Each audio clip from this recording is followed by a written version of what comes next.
Sa lungsod ng Linshui City ay matatagpuan ang angkan ng pamilyang Qin. Isang maliit na pamilya na kasalukuyang nagsasagawa ng isang mahalagang pagtitipon. Ito ang araw kung saan ang bagong henerasyon ng kanilang angkan ay magsisimula ng gisingin ang kanilang mga nakatagong martial spirit.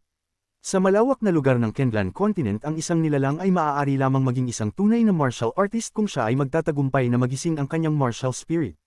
Dahil ito ang magsisilbing tulay upang makakuha siya ng enerhiya mula sa heaven and earth. Ang mga martial spirit ay nahahati sa 4 na klase: Tian, Di, Zuan, Yellow, at bawat isa ay may 10 level. Ang ranggo ng martial spirit na makukuha ng isang tao ang siyang magiging basehan ng kanyang limitasyon, pati na rin kung gaano kabilis ang kanyang magiging pag-angat sa cultivation. Sa madaling salita, dito palang nasusukat na ang potensyal ng isang martial artist na tatahak sa mundo ng martial arts. At ngayon naririto si Qin Changkung na isa sa mga miyembro ng pamilyang Qin na kasalukuyang sumasailalim sa paggising ng kanyang martial spirit. At ilang sandali lamang ang lumipas ay matagumpay na niyang nagising ang kanyang martial spirit. Isang puting tigre ang lumitaw at isa itong spirit na nagtataglay ng pambihirang lakas. Ang antas naman nito ay nasa 5th grade yellow rank martial spirit at maituturing na itong pambihira sa kanilang angkan. Dahil dito ay kinilala si Qin Changkung bilang isang henyo at ang lahat ay labis na namangha. Sa kanyang isip ay dama niya ang kanyang swerte dahil sa buong angkan nila siya ang may pinakamataas na nakuha. Ngunit nang napalingon siya sa isang batang lalaki sa gilid, ang kanyang mga mata ay agad na nagpakita ng matinding pagkamuhi. Sa kanyang isipan ay agad niya itong ininsulto. Matapos ang kanyang turno ay tinawag na ng elder ng angkan ang susunod at iyon ay walang iba kundi ang lalaki na nagngangalan na Qin Yan. Si Qin Yan ang bida ng ating kwento at kilala ito sa buong angkan dahil sa kanyang pambihirang talento. Iyon din ang dahilan kung bakit kinaiinggitan ito ni Qin Changkung kaya hindi sila nagkakasundo. Ang lahat ay sabik dahil inaasahan nila na mas mataas pa ang makukuha ni Qin Yan. Dahan-dahan siyang umupo sa gitna ng entablado upang simulan ang proseso ng paggising ng kanyang martial spirit na matagal na niyang hinihintay. Hindi naman mapakali ang lahat sa magiging resulta kaya't napasigaw na ang isang elder para utusan ang lahat na kumalma upang hindi makaistorbo sa konsentrasyon ni Qin Yan. Samantala mataas ang kumpiyansa ni Qin Changkung na imposibleng malimpasan siya ni Qin Yan dahil sa kanyang isip ay baka maging katulad lang din daw ito ng karamihan. Tahimik na nakaupo si Qin Yan at unti-unti niyang ginigising ang kanyang martial spirit. At maya-maya lamang isang liwanag na ang sumabog sa kalangitan na ibig sabihin ay nagtagumpay na siya. Ngunit nang makita ng lahat ang resulta ay hindi nila maitago ang kanilang pagkabigla dahil sa itaas ni Qin Yan ay lumitaw ang isang pulang sandata na napapalibutan ng isang dilaw na liwanag. Agad na nagsalita ang elder at hindi siya makapaniwala na ang nakuha lang ni Qin Yan ay isang first grade yellow rank martial spirit. Ito ang pinakamababa sa lahat at halos wala itong pinagkaiba sa mga ordinaryong tao. Habang ang lahat naman ay nagugulat ay makikitang nanatili lang nakalmado si Qin Yan na parang inaasahan na niya ito. Hindi rin nagtagal ay tumayo na siya upang umalis sa entablado, ngunit biglang isang malakas na tawa ang umalingaw kaya napahinto siya. Si Qin Changkung ang tumatawa at kasabay noon ang mga pang-iinsulto kay Qin Yan sa harap ng lahat.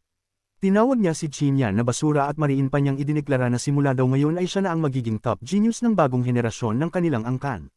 Ipinangalandakan pa niya na dahil daw isang first grade yellow rank martial spirit lang ang nakuha ni Qin Yan ay ituturing na nila itong walang silbi. Sa mga sinabi naman ni Qin Changkung ay makikita sa mukha ng lahat ang kanilang pagkadismaya. At maya-maya lamang ay isa-isa nang nagsigawan ng mga tao para magbitaw ng masasakit na salita kay Qin Yan. May ilan pang ang gustong paalisin siya sa kanilang angkan at walang magawa doon ng elder dahil maging sila ay dismayado at hindi makapaniwala. Para sa kanila ay si Qin Yan ang kinikilala nilang henyo ng angkan mula nang malaman nilang nakakalikha na agad ito ng sariling mga teknik sa martial arts. Pero ngayon daw ay baliwala na lang iyon kaya tuluyan nang nawala ang tiwala nila dito. Ngunit hindi pa doon nagtatapos ang lahat dahil nakita ni Qin Changkung ang pagkakataong ito para tuluyang sirain ang reputasyon ni Qin Yan. Sa harap ng lahat ay buong tapang niyang ipinahayag na si Qin Yan ay wala ng karapatan na maging young master ng kanilang angkan. Wala namang tumutol sa mga nakarinig, sa halip tinanggap pa nila ito bilang katotohanan dahil para sa kanila ay paano nga ba raw magiging young master ang isang taong may pinakamababang martial spirit. Bigla namang may ilang miyembro ng pamilya ang nagsalita at iminungkahi ng mga ito na ang tunay daw na karapat-dapat sa posisyon ay si Qin Changkung. Ipinangalandakan pa nila na nagtataglay daw ito ng pinakamataas na martial spirit sa kanilang henerasyon at perpekto daw ito para magunahan sila. Nagkaisa naman ang lahat sa kanilang narinig at bawat isa sa kanila ay sumang-ayon na si Qin Changkung na ang nararapat maging young master. Sa sumunod na sandali ang balita patungkol sa nangyari kay Qin Yan ay parang apoy na mabilis kumalat sa buong lungsod at ang dating hinahangaang henyo ay ngayon tinatawag ng basura. Sa kabilang banda naman, habang ang buong mundo ay tumatalikod kay Qin Yan ay kalmado lang ito na nanatili sa loob ng kanyang tinutuluyan na parang walang pakialam sa mga nangyayari. Hindi siya pinanghihinaan ng loob at sa bawat galaw pati na rin sa bawat hinga niya ay mas lalo lang niyang nauunawaan na ang martial spirit ay tunay na may malaking epekto sa bilis ng cultivation. Alam niya na sa mga oras na ito ay umangat na sa first layer body tempering realm si Qin Chang kung habang siya naman ay walang naging progreso kahit 3 oras na siyang nag-cultivate. Subalit sa kabila ng lahat ay makikita sa kanyang mukha ang ngiti na walang galit at walang pagsisisi. Sa kanyang isip ay sinabi pa niya na siya ay maswerte dahil nakuha na niya ang matagal na niyang ninanais. Kung nagkataon daw na mataas ang ranggo ng nakuha niyang martial spirit ay baka nalugmok na siya pero ngayon daw nakabaliktaran ang nangyari ay sobrang saya niya. At dito na nga natin malalaman ang lihim. Ilang taon na ang nakalipas habang si Qin Yan ay nag-eensayo sa isang kabundukan ay bigla na lamang siyang tinamaan ng isang ligaw na pulang kidlat. Isang kidlat na dapat sana'y nakamamatay ngunit hindi ganun ang nangyari sa halip ito pa ay naging isang biyaya sa kanya. Mula sa pulang kidlat ay may lumabas na isang martial spirit na pumasok sa kanyang katawan at ang pangalan nito ay Divine Battle Spirit. Isa itong martial spirit na hindi matutumbasan ng kahit anuman sa mundo pero bago ito tuluyan mapasa kanya ay kailangan niyang isakripisyo ang kanyang orihinal na martial spirit. At doon niya napagtanto na kung sakaling makakuha siya ng mataas na ranggo ng martial spirit ay posibleng hindi niya makuha ang Divine Battle Spirit dahil maaaring magbanggaan ang dalawang kapangyarihan. Kaya naman sa halip na malungkot ay labis ang kanyang kasiyahan nang makuha niya ang pinakamababang ranggo dahil ito ang susi para makuha niya ang tunay na kapangyarihan ng maalamat na Divine Battle Spirit. Ngumiti siya ng nakakaloko sabay inilabas niya ang kanyang martial spirit na kung tawagin ay Scarlet Flame Saber para isagawa na ang dapat niyang gawin. Sa sandali namang mailabas na niya ang kanyang martial spirit ay walang pag-aalinlangan na niya itong isinakripisyo kaya unti-unti na itong nawawasak at nagiging purong enerhiya. Makikita naman sa kanyang mukha ang sakit at hirap habang ang enerhiya ay bumabalik sa kanyang katawan ngunit tiniis niya ang lahat ng iyon hanggang sa tuluyan itong matapos. Pagkatapos naman ng lahat ay isang malakas na liwanag ang sumiklo sa likod niya at doon ay nagpakita na nga ang Divine Battle Spirit. Sobrang saya niya nang maramdaman ng malakas na presensya nito ngunit dahil sa sobrang pagod niya ay hindi na kinayanan pa ng katawan niya na tumayo kaya naman bumagsak siya. Makalipas ang ilang sandali ay nagising din siya agad sa sinag ng araw at ang unang pumasok sa isip niya ay pagnanais na makita ang Divine Battle Spirit. Kaya sa mga oras na yun ay agad niya itong inilabas at sa kanyang likuran ay lumitaw ang isang tila buhay na nilalang na tumitig sa kanya na para bang may sarili itong kalooban. Sa pangyayari namang iyon ay nakaramdam siya ng bahagyang kaba pero agad din iyon nawala nang mapansin niya ang 6 na dilaw na liwanag na nakapalibot dito. Nagpapahiwatig iyon na isa itong 6th grade yellow rank martial spirit at mas mataas ito kaysa sa kahit sinuman sa kanilang henerasyon. Upang masubukan naman ang kapangyarihan nito ay agad niya itong ginamit sa cultivation at doon niya natuklasan na ang kanyang bilis ay 10 beses na mas mabilis kaysa dati. Lumipas ang 2 oras at laking gulat niya nang umangat na agad siya sa first layer body tempering realm sa isang upuan lamang. Hindi niya mapigilan ang kanyang saya dahil sa wakas ay unti-unti nang nagiging posible ang kanyang pangarap na maging isang tunay na makapangyarihang martial artist. Sa gitna naman ng pagsasaya niya ay may dumating na isang miyembro ng pamilya na may dalang bote ng elixir at nilinaw nito na ito raw ang kanyang buwanang matatanggap. Agad naman na napatakbo si Qin Yan para kuhanin ang elixir ngunit nang makita ng babae ang kanyang ekspresyon pati na rin ang kanyang labis na punanibik ay agad itong natarante sa kanya. Nakaramdam pa ito ng bahagyang takot kaya naman ibinato na lamang nito sa kanya ang bote ng elixir sabay agad na tumakbo palayo. Sinubukan pa niya na magpaliwanag pero huli na ang lahat kaya naman hindi na niya ito pinansin pa at agad na lang nag-focus sa bote ng elixir. Subalit sa hindi inaasahan na pagkakataon nang tingnan niya ang laman nito ay natuklasan niyang hindi lamang isa kundi napakaraming elixir ang kanyang natanggap kaya gulat na gulat siya. Batid niya na ang mga elder ng kanilang pamilya ay hindi papayag na makatanggap siya ng ganito karaming elixir dahil alam ng lahat kung gaano kabasura ang kanyang martial spirit kaya naman napagtanto niya na maaaring ito ay dahil sa kanyang ama. Nangako siya sa kanyang sarili na gagawin niya ang lahat upang magamit ito sa tama at sisiguraduhin pa niya na hindi madidismaya ang kanyang ama. Agad niyang sinimula na kainin ang elixir para i-absorb ang enerhiya mula rito ngunit habang ginagawa niya iyon ay laking gulat niya nang bigla na lamang puwersahang inagaw ng Divine Battle Spirit ang spiritual energy mula sa elixir. Sinuri niya kung may problema ang kanyang Divine Battle Spirit pero nakita niyang maayos lamang ito kaya nagpatuloy siya sa pagkain ng elixir. At kagaya ng nauna ay patuloy na inaabsorb ng Divine Battle Spirit ang lahat ng enerhiya mula sa elixir kaya walang napupunta sa kanyang katawan. Hindi naman niya naunawaan kung bakit nito ginagawa iyon pero kahit na ganun ay hinayaan na lamang muna niya ito at nagdesisyon na hinihintay na lang niya kung ano ang susunod na mangyayari. Sabay-sabay niyang kinain ang natitira pang elixir upang mapabilis ang proseso subalit nang matapos niya itong ubusin ay bigla siyang nakaramdam ng kakaibang enerhiya na umaangat sa kanyang katawan. At maya-maya pa ay biglang nag-level up ang kanyang Divine Battle Spirit kung saan naging isang ganap na 7th grade yellow rank martial spirit ito mula sa pagiging 6th rank.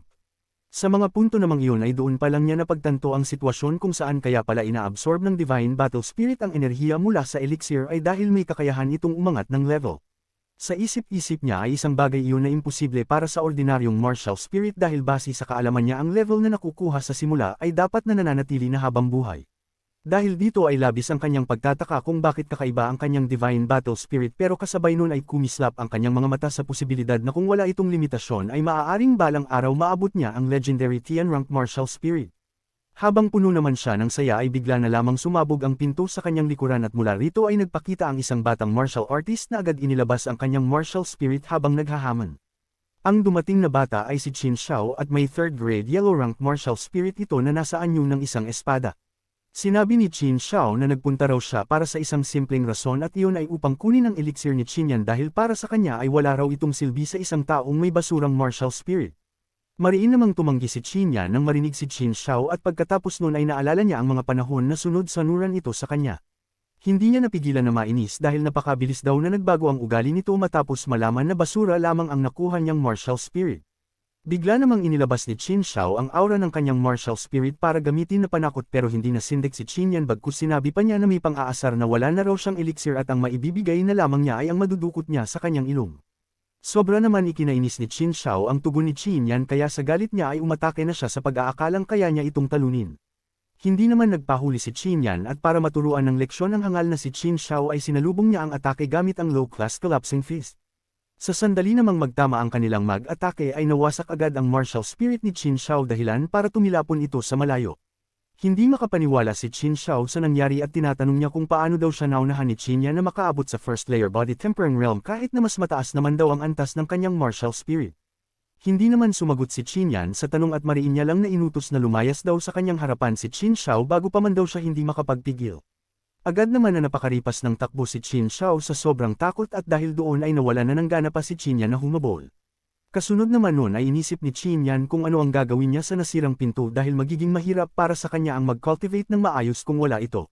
Subalit agad din niyang naisip na kung hindi siya maaaring makapag-cultivate ay mas mabuting magtungo na lang muna siya sa Martial Skill Pavilion para humanap ng mga martial arts na babagay sa kanya. Ang Martial Skill Pavilion ay ang sagradong lugar ng Qin family dahil naruroon ang lahat ng mahahalagang martial arts na ginagamit ng buong angkan. Mayroon itong 4 na palapag at bawat palapag ay may pagtaas ng mga antas kaya sa simula ay sa mababa lang muna maaaring makaakyat si Qin Yan. Gayunpaman ay tamang-tama lang iyon para sa level niya kaya naman nang makarating siya roon ay agad niyang hiniling na makaakyat siya sa pangalawang palapag. Agad naman na tumanggi ang elder na bantay at sinabi pa nito na hindi raw siya maaaring magpakaakyat doon ng mga miyembro na hindi pa naaabot ang first layer body tempering realm. Nilinaw pa ng elder na bagamat young master daw ng angkan si Qin Yan ay may sariling batas pa rin daw sila na sinusunod kaya wag daw siya nitong pilitin. Hindi naman na nagsayang pa ng oras si Qin Yan para magpaliwanag sa elder at ipinakita na lang niya ang kanyang aura para mapatunayan na naabot na niya ang tamang kwalifikasyon. Sa sandali namang iyon ay labis na nagulat ang elder at nagtataka nitong tinanong kung paano raw mabilis nakaangat si Qin Yan gayong napakababa lang naman daw ng antas ng martial spirit nito. Sa tanong naman ng elder ay hindi sumagot si Qin Yan bagkus dumiretso na lang siya sa itaas dala-dala ang ngiti na abot langit. Pagdating naman niya sa itaas ay bumungad sa kanya ang napakaraming libro ng martial arts pero habang siya ay tumitingin-tingin sa mga ito ay may biglang sumulpat sa kanyang tabi. Isang miyembro ng pamilya na namangha nang makita siya sa pangalawang palapag dahil hindi nito inaasahan na makakaabot agad siya sa first layer body tempering realm.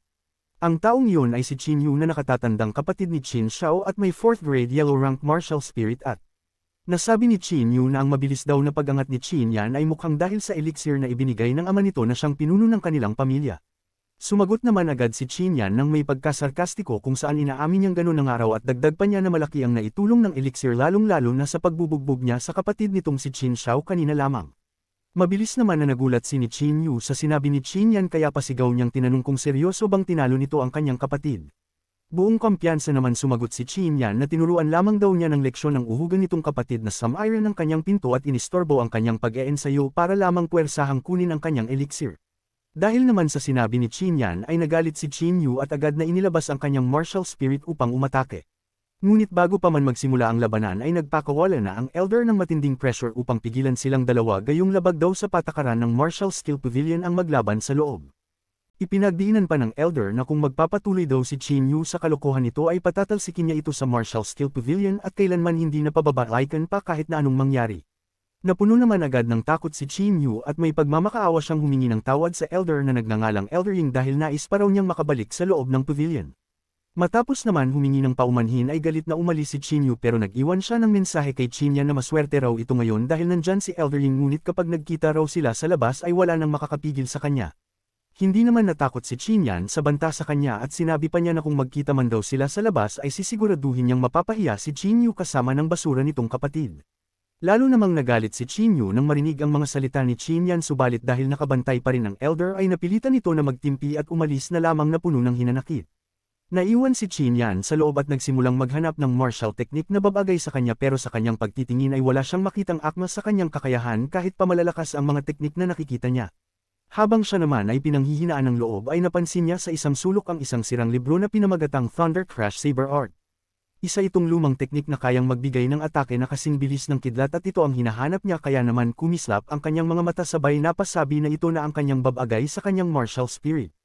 Matapos makuha ang libro ay agad siyang bumalik sa kanyang silid upang pag-aralan ito ngunit sa kanyang pagdating ay napansin niyang maayos na muli ang kanyang pinto na parang walang nangyari dito.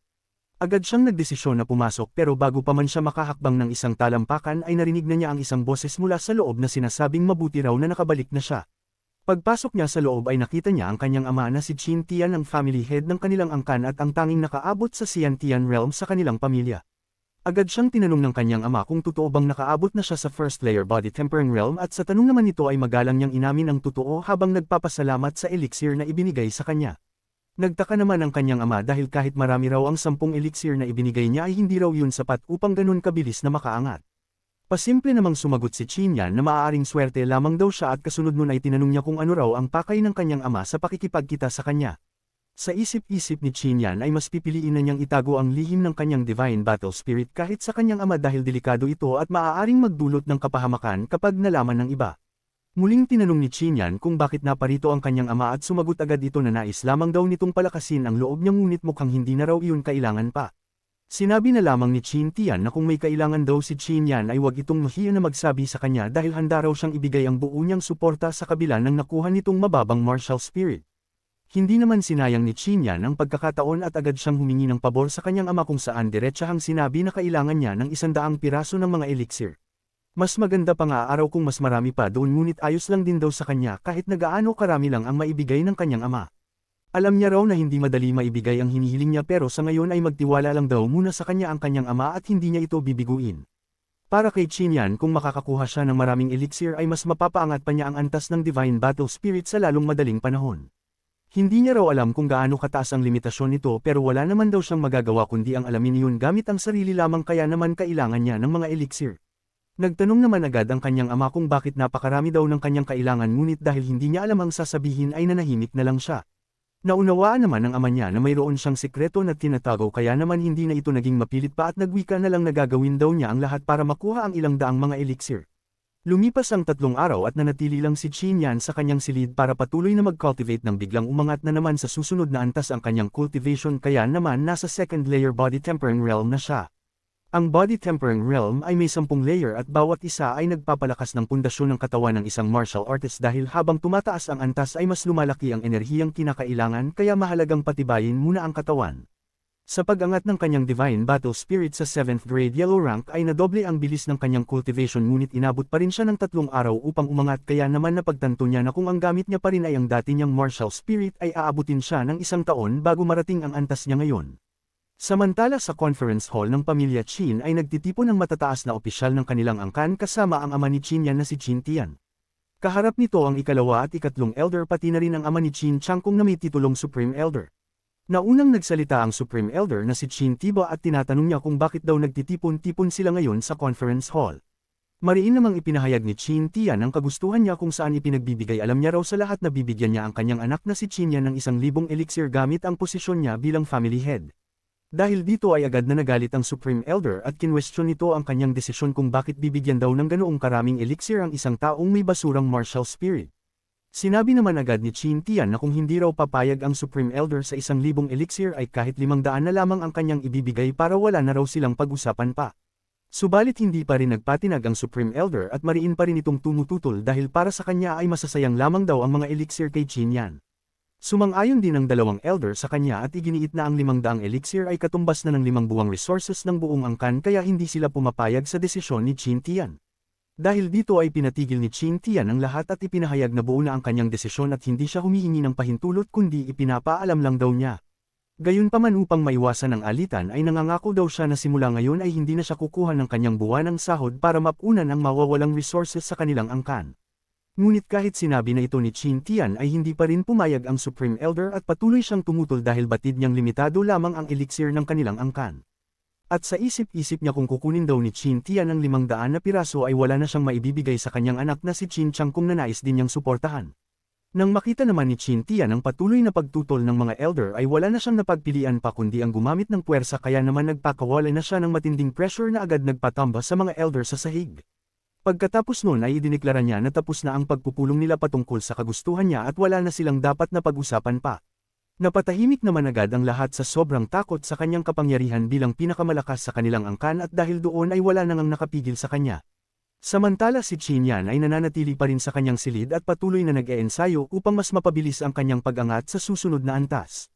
At makalipas lang ang ilang sandali ay naramdaman na niya ang pagtitipon ng makapal na aura sa kanyang paligid hanggang sa tuluyan siyang umangat sa third layer body tempering realm. Matapos ang kanyang pag-eensayo ay tumayo siya at inisip ang susunod niyang hakbang habang iniisip kung kailan maibibigay ng kanyang ama ang mga elixir na kanyang hiniling. Batid din niya na hindi magiging madali ang kinakaharap ng kanyang ama laban sa mga elder dahil para sa lahat ay walang silbi ang pagbibigay ng maraming elixir sa kanya dahil sa mababang ranggo ng kanyang martial spirit. Subalit bagamat nais na niyang ipakita sa lahat ang tunay niyang lakas ay pinili niyang itago muna ito pansamantala at nagdesisyon siyang ilalabas niya lamang ito sa tamang panahon. Kasunod noon ay napagpasyahan niya na sanayin naman ang kanyang martial arts kaya naman naisip niyang magtungo sa Longhu Mountain Range upang doon ipagpatuloy ang kanyang pagsasanay sa pamamagitan ng pakikipaglaban sa mga halimaw. Hindi na siya nagsayang pa ng oras at agad na nilakbay ang malawak na kagubatan ng Longhu Mountain Range para makipaglaban sa mga mababangis na halimaw. Sa kanyang paglalakbay ay nakakita siya ng mga kaganapan kung saan ang mga mahihinang nilalang ay nagiging pagkain lamang ng mga malalakas na nilalang. Ang Longhu Mountain Range ay punong-puno ng mababangis na halimaw kaya naman magandang lugar ito para kumuha ng maraming karanasan sa pakikipaglaban. Bukod pa dyan ay talaga naman makakatulong ito para hasahin ang kanyang Thunder Crash Saber Art na kinakailangan ng mga kalaban na mabibilis at malalakas. Sa isang lugar ng kagubatan kung saan bumabagsak ang mga tubig pabalik sa maliit na lawa ay naisipan ni Qin Yan na manatili. Sa lugar na ito ay nakita niya na maaari niya ditong gamitin ang kanyang teknik ng malaya at walang nagiging sagabal. Nagsimula siyang gawin ang teknik at sa bawat pagkilos ng kanyang kamay na may sandata ay sumasabay sa kanyang galaw ang mga tubig sa paligid. Pero bagamat nagpapakita siya ng magandang resulta sa pagsasanay ay hindi pa rin siya kontento dito na para bang may kulang sa kanyang ginagawa. Maya-maya pa ay naisipan na niyang gamitin ang kanyang Divine Battle Spirit habang hinahasa ang kanyang teknik at sa hindi inaasahan na pagkakataon ay nagbigay ito sa kanya ng isang nakakagulat na resulta.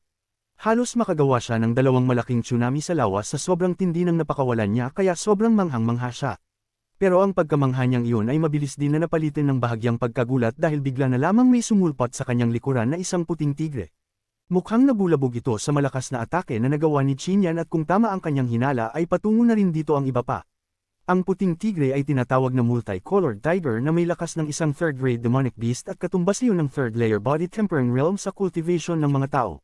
Makikitang galit na galit ang tigre kay Qin Yan at sa sandaling sumigaw na ito ng malakas ay doon na nito tinangka na umatake gamit ang matatalim nitong mga pangil at mga kuko. Nanatili namang kalmado si Qin Yan at nang makalapit na sa kanyang pwesto ang tigre ay agad niya itong inatake ng sobrang bilis gamit ang Thunder Crash Saber Art. Sa isang iglap ay nahati sa dalawa ang tigre at sa nangyaring kaganapan ay napagtanto ni Qin Yan na talaga namang napakalakas ng Thunder Crash Saber Art dahil kahit parehas lamang sila ng level ng puting tigre ay madali lamang niya ito napaslang. Gayunpaman bagamat nagawa niyang paslangin ang tigre ng sobrang dali ay hindi lumaki ang ulo niya at mas ninais pa niyang mag-ensayo para ipagpatuloy ang kanyang magandang nasimulan. Paalis na sana si Qin Yan sa lugar subalit bigla niyang naramdaman ang isang presensya ng nilalang sa paligid at nagtataglay ito ng malakas na killing intent kaya agad siyang naghanda. Maya-maya pa ay lumabas na sa kanyang harapan ang naramdaman niyang nilalang at ito'y walang iba kundi isang gorilla na kulay lila at galit na galit itong sumugod sa di malaman na dahilan. Hindi naman natakot si Qin Yan sa pasugod na gorilla bagkus natuwa pa siya sa pagdating nito dahil nabitin siya sa pakikipaglaban kanina. Tumalon siya sa itaas at naghanda ng isang malakas na suntok na atake na punong-puno ng enerhiya at nang makita iyon ng gorilla ay agad din naman itong sinabayan ang atake kaya nagpang-abot silang dalawa sa ere. Pero sa hindi inaasahan na pangyayari ay si Qin Yan ang natalo sa salpukan dahilan para mapatilapon siya sa di kalayuan na lugar. Pinilit niyang hindi matamba sa lakas ng impact ngunit nang magtagumpay siya ay laking gulat niya nang makita na pasugod na ulit ang gorilla sa kanya. Isang napakalakas na suntok ang mabilis na papalapit sa kanya ngunit agad niya itong naiwasan bago pa man ito tuluyan na tumama. Batid ni Qin Yan na hindi na niya kayang labanan ang halimaw gamit lamang ang kanyang mga kamao kaya naman agad na niyang hinugot ang kanyang sandata at bahagyang naging seryoso sa laban. Inihanda niya ang kanyang Thunder Crash technique at sinalubong ang paparating na atake ng malaking gorilla. Subalit kitang-kita pa rin ang malaking agwat ng kanilang lakas at katulad ng naunang banggaan nila ay hindi niya kinaya ang puwersa ng atake kaya muli siyang napatalsik. Sa mga puntong iyon ay bahagya muna siyang umatras upang pag-isipan kung paano niya haharapin ang napakalakas na 4th grade demonic ape. Habang tumatakbo naman siya ay hindi siya tinigilan ng malaking gorilla at walang humpay itong nagpakawala ng malalakas na atake. Sa bawat pagtama pa ng mga suntok nito sa kalupaan ay nagliliparan ng malalaking tipak ng bato kaya naman kahit naiiwasan niya ang mga direktang atake ay hindi pa rin niya maiwasang mapinsala dahil sa mga batong tumatama sa kanyang katawan. Maya-maya pa ay napilitan na ulit siya na lumaban kaya naman tumapak siya sa isang malaking bato at ginamit ito upang palakasin ang kanyang puwersa bago muling sumugod. Sinubukan niyang makipagsabayan sa atake ng malaking gorilla ngunit hindi niya napansin ang kasunod nitong suntok. Buong-buo niyang sinalo ang mabigat na atake ng halimaw kaya muli siyang tumilapon sa malayo habang nagtatamo ng matinding pinsala. Gayunpaman bagamat sugatan ay pinilit pa rin niya na tumayo upang ipagpatuloy ang laban dahil para sa kanya ay hinding-hindi siya susuko. Muling sumugod ang malaking gorilla at tila desidido na itong tapusin na siya pero habang papalapit ito ay napagpasyahan na niya na ilabas ang kanyang buong lakas. Pinakawalan niya ang kanyang Divine Battle Spirit kasabay ng paggamit ng Thunder Crash technique at nang magbanggaan muli ang kanilang mga atake ay nakuha na rin niya ang matamis na pagkapanalo. Sa matinding lakas ng kanyang pag-atake ay naputol niya ang isang kamay ng malaking gorilla at dahil doon ay napatakbo ito sa sobrang takot. Napagtanto naman niya na mahina rin pala ang loob nito kaya naman hindi niya na ito hinayaang makatakas pa. Agad niyang hinabol ang tumatakas na gorilla at pinakawalan ng isang malakas na atake na tuluyang pumuslang rito. Sa huli ay nagtagumpay na nga siya kahit na nagtamo siya ng matinding pinsala sa katawan. Napaisip siya kung gaano kadelikado ang kanyang naging pakikipagsapalaran na hindi muna gamitin ang buo niyang lakas pero kahit na ganun ay maganda naman ang naging resulta kaya naman hindi na niya iyon inisip pa. Agad siyang umalis sa lugar dahil alam niyang ang dugo ng patay na gorilla ay maaaring makahikayat ng iba pang halimaw. Minabuti niyang maghanap muna ng ligtas na lugar upang doon siya makapagpahinga pero habang naglalakad siya sa kagubatan ay naamoy niya ang mabangong aroma ng napakakapal na spiritual chi sa paligid. Sinundan niya ang pinagmumulan nito upang malaman kung ano iyon at hindi rin nagtagal ay natagpuan niya rin naman ang pinagmumulan nito sa likod ng isang napakalaking puno. Nang lapitan naman niya ito ng husto ay labis ang kanyang pagkagulat nang makita ang isang Yuan Chi pond na punong-puno ng spiritual energy. Hindi maitago ang saya sa kanyang mukha dahil hindi niya inakalang siya ang mapalad na makakatuklas ng ganoong kayamanang espiritual subalit sa gitna ng kanyang kasabikan ay bigla siyang nakarinig ng mga yabag ng paa na papalapit sa kanyang lokasyon.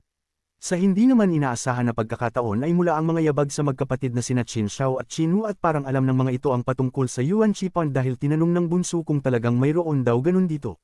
Ipinaliwanag naman agad ni Qin Wu na nadiskubre niya raw ang eksaktong lokasyon ng Yuan Chi pond mula sa isang lumang mapa na kanyang nakita kamakailan. Nasabi naman agad ni Qin Shao na kapag nakita raw nila ang Yuan Chi pond ay agad siyang magpapalakas ng matindi upang makaganti siya sa ginawa sa kanya ni Qin Yan. Dagdag pa niya na kapag muli silang nagharap ay titiyakin niyang lulumpuhin niya si Qin Yan kaya naman umanda raw ito sa kanya. Malinaw naman na narinig ni Qin Yan ang lahat kaya naman nang makarating ang dalawang hangal sa kanyang kinaroroonan ay tinuwanan lamang niya ang mga ito bago tinanong kung kaya ba talaga nilang lampuhin siya. Labis naman ang pagkagulat ng magkapatid nang makita siya na naruroon din sa lugar at nagtataka nilang tinanong kung paano raw siya napunta roon. Hindi naman niya sinagot ang tanong sa kanya bagkus tinuwanan niya lang ang dalawa dahilan para mas lalo itong magalit sa kanya. Pinakawalan ng dalawang hangal ang kanilang mga aura at kasabay nun ay nagpakita ang kanilang mga antas na nasa first layer at second layer body tempering realm. Hindi naman napigilan ni Qin Yan na mapangisi sa ipinakitang lakas ng dalawa at nasabi pa niya na walang-wala raw ang lakas ng mga ito kung ikukumpara sa mga nakalaban niyang halimaw kanina. Tila wala namang narinig si Qin Wu at agad lang niyang inilabas ang kanyang martial spirit power sabay umatake ng buong lakas. Subalit nang magpapakawala na sana siya ng atake ay bigla naman siyang pinigilan ng kanyang kapatid dahil nais daw nitong siya mismo ang lumaban kay Qin Yan para makaganti. Sinabi pa nito na sapat na raw siya upang lumpuhin ng basurang si Qin Yan kaya naman hindi na raw kailangang kumilos pa ang kanyang nakatatandang kapatid.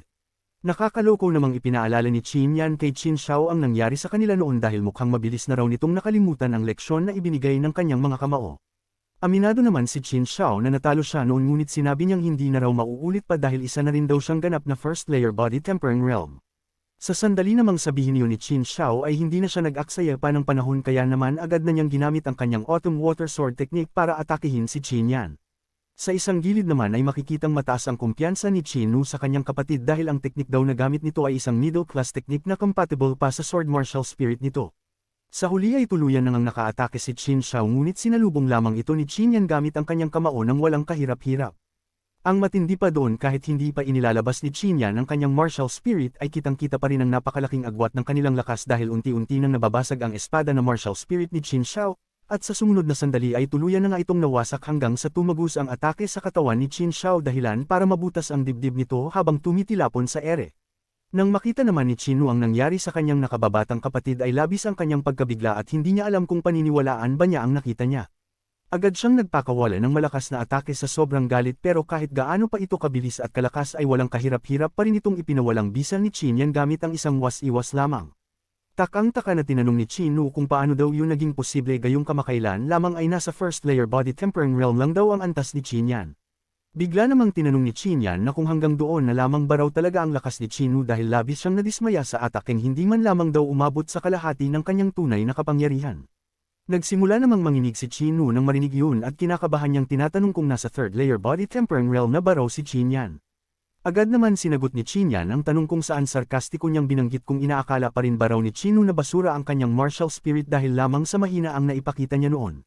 Kung ganun pa rin daw ang nasa isip nito ay wag daw itong kukurap dahil ipapakita niya kung ano ang tunay na martial spirit na taglay niya. Pagkatapos namang sabihin niyo ni Qin Yan ay inilabas na niya ang kanyang divine battle spirit at sa kauna-unahang pagkakataon ay ipinakita niya sa iba ang tunay nitong lakas. Sa mismong sandaling lumitaw naman ito ay halos mayanig ang buong paligid dahil sa napakatinding pressure na dala ng divine battle spirit at mula doon ay tuluyan ng napuno ng takot ang dibdib ni Qin Nu. Pasigaw pa niyang sinabi na nalinlang daw sila ni Qin Yan dahil hindi isang basura ang martial spirit nito bagkus isa pala raw itong 7th grade yellow rank na sobrang napakataas. Dahil batid ni Qin Nu na wala na siyang magiging laban ay agad na siyang tumakbo upang magsumbong sa kanyang ama na isang elder sa kanilang angkan. Naging seryoso naman agad si Qin Yan at batid niya na malaking problema na mayroong makatuklas agad ng sikreto niya kaya naman hindi pwedeng makatakas si Qin Nu. Sa isang iglap ay mabilis niyang hinabol si Qin Nu at kasunod nun ay sinuntok niya ito sa bandang sikmura dahilan para tumilapon ito sa malayo at tumagos sa maraming mga puno. Sa sandali namang makita niya na hindi pa ito napaslang ay agad niya itong nilapitin at sa paglapit niya ay tatangkain pa sana nito na magmakaawa pero hindi na niya iyon hinayaan pa kaya naman binitawan na niya agad ang huling atake. Matapos naman ang laban ay iniwan niya ang katawan ng magkapatid at agad na nagtungo sa Yuanchi Pond upang gamutin ang mga pinsalang tinamon niya mula sa laban sa gorilla kanina. Hindi naman nagtagal at narating niya rin agad ang Yuanchi Pond na punong-puno ng spiritual energy at doon ay hindi na siya nagsayang pa ng oras kaya agad na siyang lumundag sa lawa para simulan ang pagpapanumbalik ng kanyang lakas. Para naman mapabilis ang proseso ng pag-absorb niya ay inilabas na niya ang kanyang divine battle spirit at sa ilang sandali pa lamang na lumilipas ay naramdaman na niya ang paggaling ng kanyang mga pinsala pati na rin nagkakapunong muli ng kanyang enerhiya. Dahil dito ay napagpasyahan niyang ubusin na ang lahat ng enerhiyang naroon gayong batid niya na malapit na rin siyang umangat sa susunod na antas kung mananatili lang siya rito ng ilang oras. Mabilis naman na lumipas ang mga sandali at nang sumapit na ang ikatlong oras ay tuluyan nang naganap ang inaasahan niya na pag-angat kaya naman isa na sa iyang ganap na 4th layer body tempering realm. Dali-dali siyang umalis sa Yuanchi Pond para subukan ang bago niyang lakas at sa kasabikan niya ay hindi niya na-control ang kanyang lakas kaya naman agad na nawasak ang malaking puno na tinamaan niya. Nang makita ni Qin Yan ang kanyang lakas ay hindi siya makapaniwala sa laki ng itinaas nito kahit isang layer lamang ang kanyang naiangat. Sa isip-isip niya ay wala pa naman siyang gagawin kung agad siyang babalik sa kanilang angkan kaya mas pinili muna niyang manatili sa Longhu Mountain Range para ipagpatuloy ang kanyang pagsasanay. Muli siyang naglakbay sa loob ng kagubatan at sa kanyang paglalakbay ay marami pa rin siyang nakasalubong na mga 4th grade demon beast ngunit wala itong nagawa laban sa kanyang taglay na lakas dahil mabilis niya lamang ang mga ito na napapaslang. Maya-maya pa ay nakatagpo na siya ng isang 5th grade demon beast na galit sa kanya dahil sa walang tigil niyang pagpaslang sa mga halimaw sa paligid. Gayunpaman ay nanatili siyang kalmado dahil nais niyang subukan ang kanyang lakas laban sa isang nilalang na mas mataas ang antas kaysa sa kanya. Hindi nagtagal ay agad nang umatake ang demon beast ngunit mabilis niya itong naiwasan nang tumalon siya ng mataas. Habang nasa ere ay agad niyang hinugot ang kanyang sandata at nagpakawala ng isang malakas na atake at sa huli ay agad niyang napaslang ang 5th grade demon beast ng walang kahirap-hirap. Dahil dito ay napagtanto niya na maaari na siyang makipagsabayan sa mga nilalang na may lakas ng 6th layer body tempering realm. Bukod sa sunod-sunod na pag-angat ng kanyang cultivation level ay mabilis ding lumalakas ang kanyang Thunder Crash technique kaya naman batid niyang hindi na magtatagal at maaabot na nito ang susunod na antas. Sa puntong iyon ay napaisip siya kung hanggang saan pa kaya ang mararating ng kanyang lakas sa tulong ng kanyang Divine Battle Spirit na nagbibigay sa kanya ng napakabilis na pag-unlad sa cultivation at mabilis na pagkaunawa sa malalalim na teknik. Habang namamangha naman siya sa kanyang sariling lakas ay bigla siyang nakarinig ng mga yabag mula sa di kalayuan kaya agad siyang nagtungo roon upang tingnan kung ano ang nangyayari. Isang grupo ng mga martial artist ang naglalakbay sa kagubatan sakay ng kanilang mga kabayo at tila may hinahanap sila sa lugar. Dahil malapit lamang si Qinyan ay mabilis niyang nakita kung sino ang mga dumating at labis siyang nagulat nang makilala niya ang babaeng nakasakay sa puting kabayo.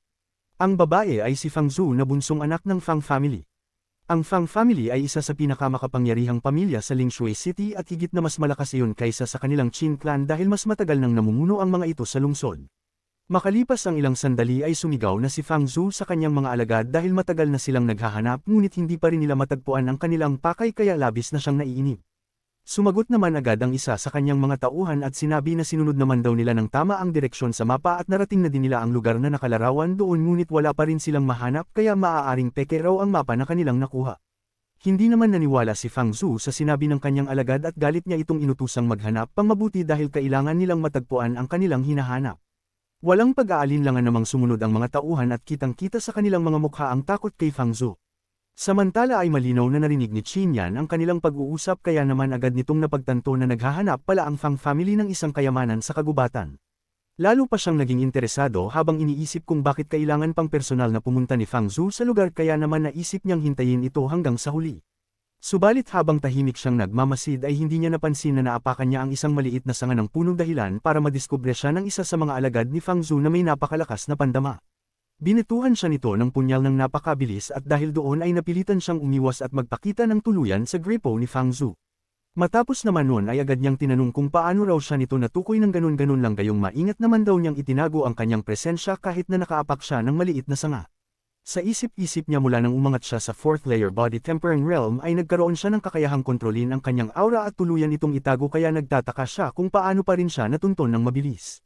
Ipinaliwanag naman agad ng lalaki na ang kanyang martial spirit daw ay isang mist grass na may kakayahang maramdaman ang lahat ng nilalang na may enerhiya sa loob ng 10 metrong sakop nito kaya madali niya raw nalaman na may tao sa paligid. Sa madaling salita raw kahit hindi siya malakas sa pakikipaglaban ay mayroon pa rin siyang malaking silbi pagdating sa pagtuklas at pagdetect ng mga bagay sa paligid. Mabilis naman na natuklasan ni Fang Zhu ang nangyayari kaya napasigaw na ito at napatanong kung sino raw ang matapang na nilalang na nagtangkang sumunod sa kanya. Maya-maya pa ay dumating na sa lugar si Fang Zhu kasama ang kanyang mga alagad at labis siyang nagulat nang makita si Qinyan roon. Agad nilang pinalibutan si Qinyan upang hindi raw ito makatakas kung sakaling tangkain man daw nitong tumakbo at nang masigurado na nila ang bawat sulok ay saka tinanong na ni Fang Zhu kung bakit daw ito naririto sa gitna ng kagubatan. Dagdag pa niyang tanong kung bakit daw siya sinusundan ni Qinyan gayong dapat ay nasa loob lamang daw ito ng kanilang angkan dahil basura umano ang nakuha nitong martial spirit. Sumagot naman agad si Qinyan na wala daw pakialam ang Fang family sa anumang ginagawa niya sa buhay kaya naman malaya raw siyang gawin ang anumang nais niya. Nilinaw pa niya na hindi niya sinusundan si Fang Zhu at nagkataon lamang daw na nagtagpo sila habang naglalakbay siya sa kagubatan. Hindi naman agad tinanggap ni Fang Zhu ang paliwanag ni Qinyan dahil kanina pa sila naghahanap ng kayamanan gamit ang isang mapa na binili niya sa isang auction sa napakalaking halagang ngunit hindi niya ito matagpuan kaya labis siyang naiirita. Mas lalo pa siyang nainis nang sagutin siya ni Qinyan na tila walang takot at walang pakialam sa kanyang katayuan kaya naman dahil doon ay namuo sa kanyang puso ang matinding galit. Pinatakbo niya ang kanyang puting kabayo papalapit at pagkatapos noon ay inutos niya na lumuhad daw si Qinyan at humingi ng tawad dahil sa pagsagot nito sa kanya ng pabalang. Ngunit hindi siya pinansin ni Qinyan at sinabihan pa siya nitong tila nahihibang na raw siya dahil sa mga kalokohan na nais niyang mangyari. Kasunod pa noon ay dinukot pa ni Qinyan ang dumi mula sa kanyang tainga at walang pakundangang ibinato iyon kay Fang Zhu kaya naman mas lalo itong nanggala iti sa galit. Dali-daling iniutos ni Fang Zhu sa kanyang mga alagad na atakihin si Qinyan at huwag daw titigil hanggat hindi nababali ang lahat ng buto sa mga kamay at paa nito. Ang tatlong alagad naman ay agad na sumunod sa utos ng kanilang amo at hindi sila mga natatakot kahit alam nilang si Qinyan ay anak ng family head ng Qin clan. Habang pinagmamasdan naman ni Fang Zhu ang nangyayari ay bakas na bakas sa kanyang ekspresyon ang mataas na kumpiyansa dahil hindi siya natatakot sa maaaring gawin ng Qin clan kahit malumpo pa nila si Qinyan. Batid niyang higit na mas malakas ang kanilang Fang family pagdating sa martial arts at kahit sino sa lungsod ay magdadalawang isip na labanan sila. Habang matapang naman na sumusugod ang tatlong martial artist ay nanatiling kalmado si Qin Yan kahit sabay-sabay siyang inaatake ng mga ito. Binigyan niya pa ng matalim na tingin si Fang Zhu sabay inisip na pagbabayaran niya ito sa tangkang pagpapabali ng kanyang mga buto. Pinakawalan niya ang kanyang nakatagong aura at sa lakas nito ay tumalsik palayo ang tatlong hanggal kasama na rin si Fang Zhu na agad napababa mula sa kanyang kabayo. Ang napakalakas na aura ni Qin Yan ay nagdulot ng matinding takot sa mga hangal na alagad at hindi sila makapaniwala na nasa 4th layer body tempering realm na si Qin Yan. Maya-maya pa ay kinakabahan ng sumigaw si Fang Zhu sa kanyang mga tauhan at iniutos niya na paslangin daw agad si Qin Yan bago pa ito makagawa ng unang hakbang laban sa kanila. Agad namang gumamit ng isang secret technique ang tatlong alagad para palakasin ang kanilang puwersa at sa kanilang ginawa ay unti-unting nagsanib ang kanilang mga martial spirit hanggang sa tuluyan itong naging isa. Kanina ay mga 3rd layer body tempering realm lamang sila ngunit matapos pagsamahin ang kanilang mga martial spirit ay umabot din sa 4th layer body tempering realm ang kanilang pinagsamang lakas. Hindi naman napigilan ni Qin Yan na mabigla dahil hindi niya inaasahan na may secret technique pala ang Fang family na kayang pagsamahin ang martial spirit ng ilang martial artist. Agad na naghanda ang tatlo ng kanilang pinagsamang atake at kitang-kita sa kanilang mga mukha ang matinding kumpiyansa sa pag-aakalang kaya nilang talunin si Qin Yan. Si Qin Yan naman ay nananatili pa rin kalmado habang pinakikiramdaman ang kanilang pinagsamang puwersa at hindi niya maiwasang mamangha dahil ang lakas nito ay lampas na sa karaniwang 4th layer body tempering realm kahit na pawang 3rd layer lamang ang kanilang tunay na mga antas. Gayunpaman ay napangiti na lamang siya habang papalapit ang tatlo dahil batid niyang kahit gaano pa kalakas ang kanilang atake ay hindi pa rin ito kayang tapatan ng kahit isa lamang sa kanyang mga teknik. Humanda siya na makipagsabayan at sa sandaling makalapit na ang mga hangal ay agad na niyang inilabas ang kanyang bagong lakas gamit ang Thunder Crash technique. Napahinto naman agad ang mga hangal nang makita ang napakalakas na ataking mabilis na tumutungo sa kanilang direksyon at tatangkain pa sana nila na tumakbo pero nasa likuran nila si Fang Zhu kaya naman sinalo na lang nila ang atake. Isang malakas na pagsabog ang yumanig sa lugar at sa hindi inaasahan na pagkakataon ay nadamay pa rin si Fang Zhu sa tindi ng napakawalan ni Qin Yan. Tumilapon si Fang Zhu sa mga matutulis na bato at sa tindi ng impact na sinalo niya ay napasuka siya ng dugo. Nabali pa ang kanyang mga buto sa likuran pero hindi niya iyon inindabagkus nanlulumaw lang niyang tinanong kung paano nagkaroon ng ganun kalakas na kapangyarihan si Qin Yan. Batid daw nilang lahat na kamakailan lamang ay nakakuha ito ng basurang martial spirit kaya naman dapat daw ay malabo itong mabilis na makaangat. Dahan-dahan naman na lumapit si Qin Yan at sa bawat hakbang niya ay siya namang pagkabog ng dibdib ni Fang Zhu. At nang tuluyan nang makalapit si Qin Yan ay doon na nagsimulang magmakaawa ni Fang Zhu kung saan nangako siya na hindi na raw siya uulit pa wag lang siyang paslangin.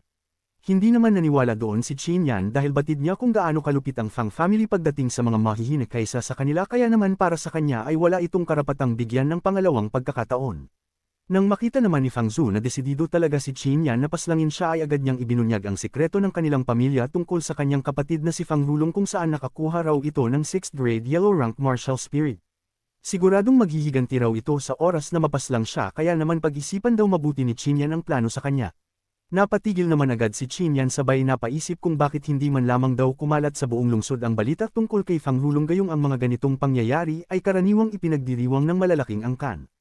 Habang nag-iisip naman siya ay muling lumakas ang loob ni Fang Zhu sa pag-aakalang natakot siya nang malaman ang patungkol kay Fang Lulong kaya naman nagsimula na ulit itong magbanta. Marami pa itong mga pinagsasabi na pananakot at dahil doon ay hindi napigilan ni Qin Yan na mapangiti gayong lalo lamang nawala ang kanyang pag-aalinlangan na pumatay ng isang babae. Direktahan niyang sinabi kung inaakala ba raw ni Fang Zhu na matatakot siya sa hangal nitong kapatid dahil lamang sa nalaman niya.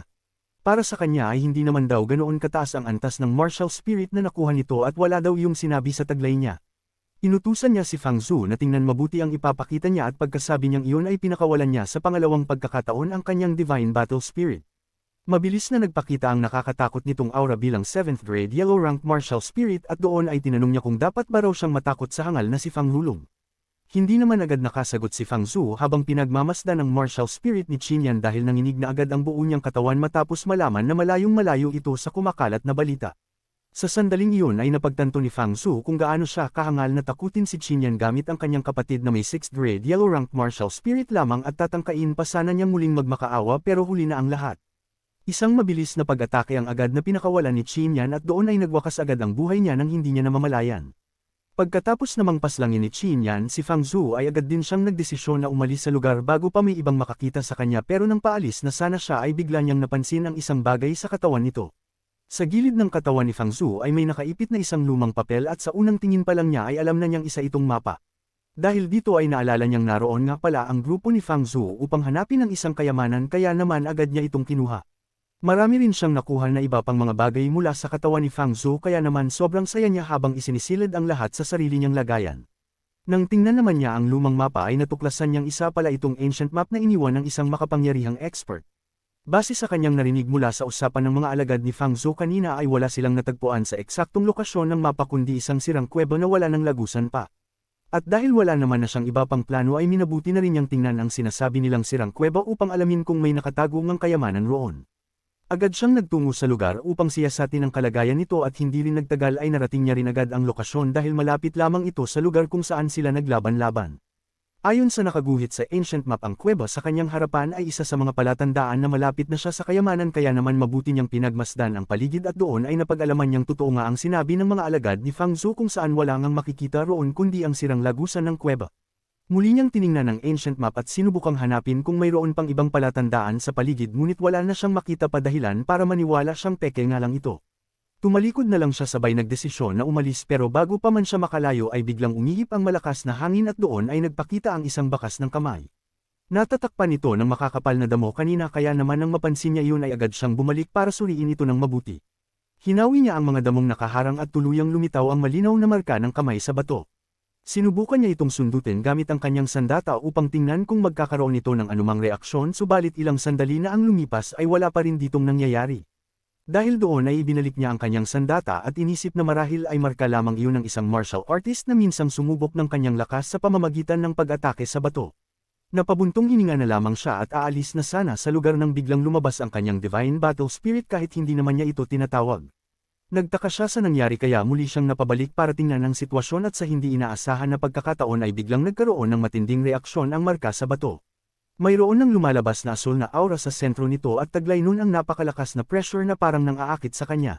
Sa sandali namang iyon ay agad niyang natuklasan na ang pressure na nagmumula rito ay mula sa iniwang martial intent ng isang martial emperor realm expert kaya naman labis siyang nagulantang. Nakumpirma na niyang totoo pala ang ancient map at hindi lamang ito natuklasan ni Fang Zhou dahil masyadong mababa ang kanilang cultivation level. Sa sitwasyon naman niya ay natulungan lang siya ng makapangyarihang Divine Battle Spirit kaya kahit mababa pa lamang ang kanyang antas ay nagawa pa rin niyang maramdaman ang martial intent.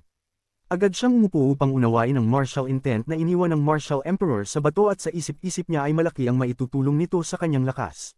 Subalit nang sinimulan na niya ang pag-aaral dito ay biglang lumitaw sa kanyang isipan ang isang napakalaking asul na palad na tila nais siyang durugin. Napansin naman agad ng Divine Battle Spirit ang papalapit na banta kaya naman bago pa man ito makalapit ay sinalubong na niya agad ito gamit ang isang malakas na atake. Nagsalubong ang dalawang malakas na puwersa at nagdulot ito ng matinding pagsabog sa isip ni Qin Yan. Gayunpaman ay hindi siya nito naapektuhan dahil nakatulong pa nga ito matapos magkapira-piraso ang dalawang enerhiya sabay mabilis na pumasok sa isipan niya. Malinaw sa kanya na ang mga enerhiya ay mga piraso ng martial intent ng Martial Emperor Realm Expert at dahil doon ay mas lalong napabilis ang pag-aaral niya. Hindi rin nagtagal ay natapos din siya agad at nang muling bumukas ang kanyang mga mata ay bigla itong nagliyab. Sumunod naman nun ay nagpakawalan ng malakas na atake ang kanyang nagliliyab na mga mata at direkta itong tumama sa bato dahilan para mabura ang marka ng palad doon.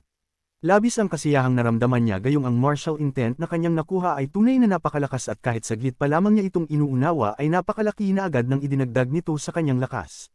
Bukod pa sa pagtaas ng kanyang kapangyarihan ay naramdaman din niyang tuluyan ng umangat ang kanyang antas ng pagkaunawa sa Thunder Crash Technique. Dahil doon ay sabik niyang sinubukan ng bagong antas ng kanyang Thunder Crash Technique at sa ginawa niyang atake ay nakapag-iwan ito ng malaking marka sa bato. Agad naman niyang napagtanto na kung susumahin daw ang lakas nito ay maaari na siyang makapaslang ng isang ordinaryong 5th layer body tempering realm expert sa isang atake lamang kaya naman manghang-mangha siya.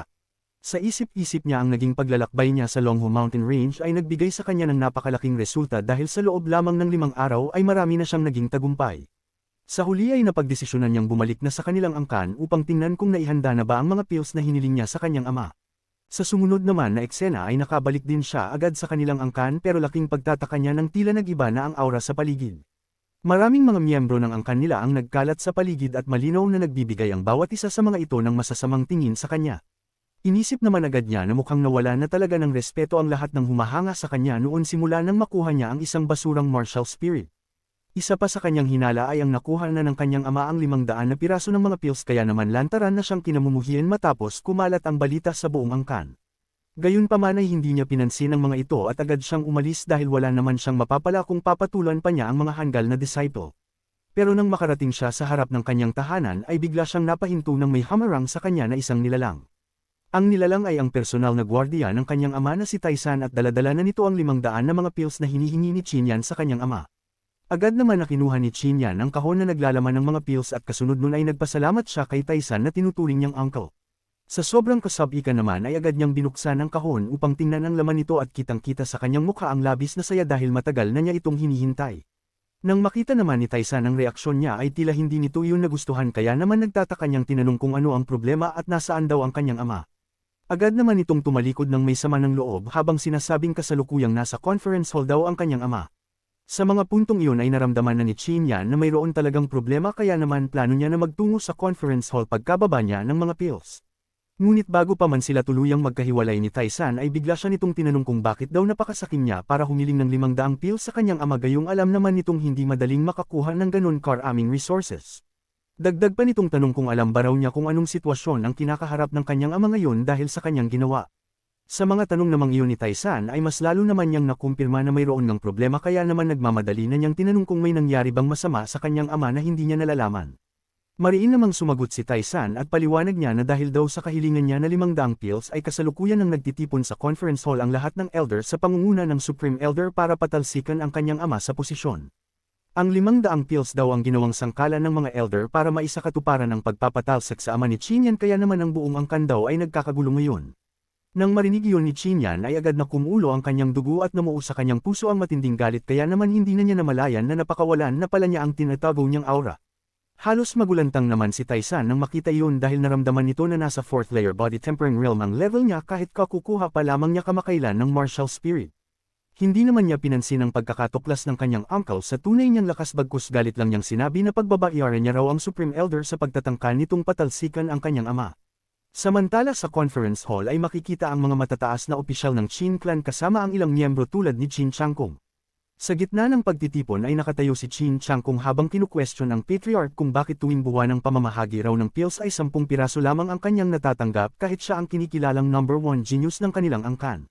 Tinanong din niya kung bakit binigyan ng Patriarch si Qin ng 500 pills gayong hindi naman daw ito kabilang sa mga genius ng kanilang pamilya na karapat-dapat makatanggap ng napakaraming resources. Kalmado namang sumagot si Qin na bukod daw sa pagiging Patriarch ng angkan ay isa rin siyang ama kaya naman hindi na niya raw kailangang ipaliwanag pa kung bakit niya binigyan ng mga pills ang kanyang anak. Nilinaw pa niya na may kapalit din naman daw ang ginawa niya at iyon ang hindi na niya pagtanggap ng sahod simula ngayon kaya naman wala raw mawawala sa kanilang angkan. Napatayo naman agad ang Supreme at mariing hindi tinanggap ang sagot ni Qin gayong katwiran niya na limitado lamang daw ang natatanggap nilang pills kada taon kaya naman malaking epekto raw ang may dudulot ng pagkawalan ng 500 na mga pills sa kanilang angkan. Mapapabagal daw nito ang pag-unlad ng mga batang miyembro at bilang Patriarch ay dapat daw naisip iyon ni Qin bago inisip ang pangsariling kapakanan. Kung siya raw ang tatanungin ay wala na raw karapatan pang manatili si Qin bilang Patriarch kaya naman inuutusan na niya itong bumaba sa pwesto. Hindi naman nagustuhan ni Qin ang mga sinabi ng Supreme Elder kaya naman muli niyang pinakawalan ang makapangyarihan niyang aura sa buong silid para ipakita na hindi siya nito pwedeng bastos-bastusin. Seryoso pa niyang sinasabi sa lahat na siya lamang ang natatanging Tian realm expert sa kanilang angkan kaya sino raw maliban sa kanya ang may kakayahan na pamunuan ng Qin clan laban sa Fang clan na higit na mas malakas sa kanila. Sa tanong naman ni Qin ay hindi nagpatinag ang Supreme Elder at agad pa nitong kinuha ang atensyon ng lahat bago ibinigay ang isang nakakagulat na balita tungkol sa pagkakatanggap ng kanyang anak bilang disciple ng Mystic Spirit Sect. Bukod pa daw doon ay natanggap niya ang balita na sa susunod na 5 araw ay magtutungo sa Lingshui City ang Mystic Spirit Sect para isagawan ng maaga ang taunang pagtanggap ng mga disciple. Nang marinig naman iyon ni Qin ay labis siyang nabigla dahil hindi niya inaasahan ang pagdating ng Mystic Spirit Sect sa kanilang lungsod. Ang Mystic Spirit Sect ay isa sa 4 na pinakamakapangyarihang sect sa buong Luhi Kingdom kaya napakalaking karangalan para sa isang martial artist ang mapabilang dito. Sa kasalukuyan ay wala pang miyembro ng Qin clan ang naging disciple ng alinman sa 4 na pinakamalalakas na sect kaya naman napakalaking oportunidad nito para sa pag-angat ng kanilang angkan. Isa sa mga elders ang nagtanong kung totoo ba ang sinabi ng Supreme Elder dahil ayon daw sa kanilang kaalaman ay minsan lamang kada 3 taon naghahanap ng disciple ang Mystic Spirit Sect. 2 taon pa lamang daw ang lumipas mula nang huli itong pumunta sa kanilang lungsod kaya naman bakit daw mas napaaga ngayon. Ipinaalam naman agad ng Supreme Elder na sa hindi inaasahan daw na pagkakataon ay biglang nagbigay ng panibagong anunsyo ang Mystic Spirit Sect tungkol sa maagang paghahanap nila ng mga disciple kaya naman malalaman daw nila ang buong detalye sa pagdating ng mga ito. Habang umiinit naman ang tensyon sa loob ng conference hall dahil sa balitang iyon ay biglang nagsalita si Qin Changkung at muling iginiit na wala ng karapatan si Qin Tian na manatili bilang patriarch dahil sa pagsasawalang bahala nito sa kapakanan ng Qin clan. Mabilis namang sumang-ayon ang isa sa mga elders at sinabi nitong nararapat lamang daw na patalsikan si Qin Tian sa kanyang posisyon bilang patriarch kaya naman inaasahan niya raw ang bawat isa na magkaisang patalsikan ito. Ilang sandali namang napatahimik ang lahat ng marinig ang mungkahi ng elder pero maya-maya lamang ay isa-isa nang nagpahayag ng pagsuporta ang maraming miyembro hanggang sa ang lahat na nang naruroon ay sabay-sabay hiniling na bumaba na si Qin Tian sa pwesto. Wala naman nagawa si Qin Tian kundi tanggapin ang kapalaran niya kaya naman hindi na siya nakipagtalo pa at mahinahon na lang na sinabi na ipagkakaloob niya ang kagustuhan ng nakararami. Pero nang sandaling sabihin niya iyon ay bigla na lamang nagkaroon ng napakalakas na pagsabog sa kanilang likuran kaya naman nabulabog silang lahat sa conference hall. Paglingon naman nilang lahat sa likuran ay laking gulat nila nang makitang lumabas mula sa sirang pinto si Qin Yan na galit na galit. Seryoso nitong tinatanong sa lahat kung sino raw ang mga hangal na nagtatangka na patalsikan ang kanyang ama. Napasigaw naman agad ang mga elder sa pangalan ni Qin Yan at tinatanong nila kung alam ba raw nito kung ano ang kanyang ginagawa. Mahigpit daw na ipinagbabawal ang sapilitang pagpasok sa conference hall at may mabigat na kaparusahan daw na kaakibat ang ganong paglabag. Maging si Qin Tian ay agad ding nagtanong kung ano ang ginagawa ni Qin Yan at dagdag pa niya na hindi raw ito dapat naririto kaya naman mas mabuting lumabas na lang daw ito upang di na madagdagan pa ang kanilang problema.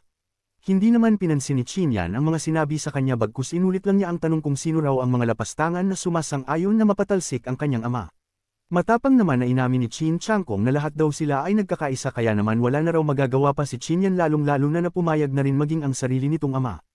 Ang Supreme Elder ay agad na kinausap si Qin Tian at mariing nagbabala na kung hindi raw agad paaalisin si Qin Yan sa conference hall ay hindi na nila palalampasin pa ang mga kalapastangan ng ginagawa nito. Sinuportahan pa iyon ng mga hangal na naruroon at ipinangangalandakan pa nila na wala raw karapatang manggulo ang isang basura na kagaya ni Qin Yan. Batid naman ni Qin Tian na sila ang nasa alanganing sitwasyon kaya naman kahit hindi bukal sa kanyang kalooban ay agad niyang inutusan si Qin Yan na umalis sa conference hall sabay nagwika na ipapaliwanag na lang niya ang lahat mamaya. Ngunit biglang hindi pumayag si Qin Changkung na paalisin si Qin Yan ng ganun-ganun lang at katwiran niya na kailangan daw muna nitong pumayag na ibalik ang 500 piraso ng mga pills na nakuha sa kanilang angkan. Bukod pa raw doon ay nais din niyang paluhurin si Qin Yan at pilitin itong humingi ng tawad dahil sa ginawa nitong panggugulo sa kanilang pagtitipon. Natawa naman ang bahagya si Qin Yan nang marinig ang mga hiling ni Qin Changkung dahil nahihibang na raw ito kung inaakala daw nitong susunod siya ng basta-basta lamang. Pahabol pa niya na kung iniisip daw ni Qin Changkung na isa na siya sa mga genius dahil lamang nakakuha ito ng 5th grade yellow rank martial spirit ay nagkakamali raw ito dahil para sa kanya ay wala rin daw itong pinagkaiba sa mga basura. Nagalit naman agad si Qin Changkung sa mga pinagsasabi ni Qin Yan at dahil doon ay hindi na siya nagdalawang isip na umatake sa harap ng lahat. Napasigaw naman agad si Qin Tian upang pigilan si Qin Changkung ngunit pinigilan siya ng Supreme Elder at sinabing huwag makialam. Nilinaw pa ng Supreme Elder na kung hindi raw hahayaang maglaban ang dalawa ay agad nilang ipatutupad ang nararapat na parusa kay Qin Yan dahil sa ginawa nitong kalapastanganan kaya naman mas mabuting dito na raw nila tapusin ang lahat. Bigla namang sinabi ni Qin Yan na sundin lang daw ng kanyang ama ang nais ng mga hangal dahil ito rin naman daw ang gusto niyang mangyari. Saad pa niya habang papalapit si Qin Changkung na manood lang daw ang kanyang ama sa gilid habang tinuturuan niya ng leksyon ang mga hangal. Sa huli ay sinalubong na nga niya ang atake at sa pangyayaring iyon ay gulat na gulat si Qin Changkung dahil naramdaman niya ang puwersa na mabilis na dumudurog sa kanyang buong kamay. At hindi rin nagtagal ay hindi na nga niya kinaya pa ang puwersa kaya naman tumilapon na siya pabalik sa mga elder habang si Qin Yan naman ay nananatili lamang sa kanyang kinatatayuan. Sa pangyayari namang iyon ay labis na nagulat ang mga elders ng Qin clan dahil malinaw nilang naramdaman na nagtataglay na ng 4th layer body tempering realm si Qin Yan at isang beses itong mas mataas kumpara kay Qin Changkung. Hindi naman makapaniwala si Qin Changkung na nalampasan na siya ni Qin Yan pagdating sa cultivation at tinatanong niya kung paano daw iyon naging posible gayong mas mataas naman ang antas ng kanyang martial spirit. Hindi naman sumagot si Qin Yan sa tanong bagkus malamig lang niya na tinanong kung sino pa raw sa lahat ng naruroon ang maglalakas loob na tawagin siyang basura kahit na inilampaso na niya ang ipinagmamalaking genius ng angkan. Wala namang nakasagot sa tanong niya at bawat isa ay natatakot na baka sila ang mapagbuntungan ngayong nabaliktad na ang sitwasyon. Sa gitna naman ng nakakabiglang revelasyon ay naitanong ni Qin Tian kung ano raw ang nangyari dahil maging siya ay walang ideya sa mabilis na pag-angat ng kanyang anak. Ipinaliwanag naman agad ni Qin Yan ang sitwasyon kung saan na sa 5 araw daw niyang pananatili sa Longhu Mountain Range ay nakatagpo siya ng isang pambihirang oportunidad kaya mabilis na tumaas ang kanyang cultivation. Kababalik lang din daw niya sa kanilang angkan kaya naman hindi niya pa naibabalita sa kahit sino man ang patungkol dito. Agad namang pinaniwalaan ng kanyang ama ang paliwanag niya kaya naman masaya siya nitong binati sa harap ng lahat. Kitang-kita naman sa mukha ng ibang nakarinig ang matinding inggit at pagkadismaya dahil wala na silang may pupunang dahilan upang tawagin siyang basura. Sinamantala naman ni Chin Yan ang pagkakataon para muling tanungin kung karapat-dapat pa rin bang patalsikan ang kanyang ama sa kabila ng ipinapakita niya ngayon. Bigla namang tumayo si Ching Changkong para ipagpatuloy ang laban at sinasabi pa niya na hindi raw sapat na umangat lang si Chin Yan sa 4th layer BD Tempering Realm para baguhin ang nangyari. Pero kung matatalo daw siya ngayon sa isang harapang labanan ay baka mapayagan daw nila na manatili pa ang ama nito sa pwesto. Napangisi naman agad si Chin Yan nang marinig ang hamon sa kanya at pagkatapos nun ay sinabi niyang tigilan na raw ang puro salita at ituloy na ulit nila ang laban. Sa pagkakasabi naman niyang iyon ay agad na inilabas ni Chin Changkong ang ipinagmamalaki nitong martial spirit kaya naman makikita na ang panunumbalik ng kumpiyansa nito sa sarili. Gayunpaman ay hindi man lang nagpakita ng kahit kaunting takot si Chin Yan at buong tapang pa niyang ipinaalam na tatapusin niya raw ang laban ng hindi gumagamit ng martial spirit.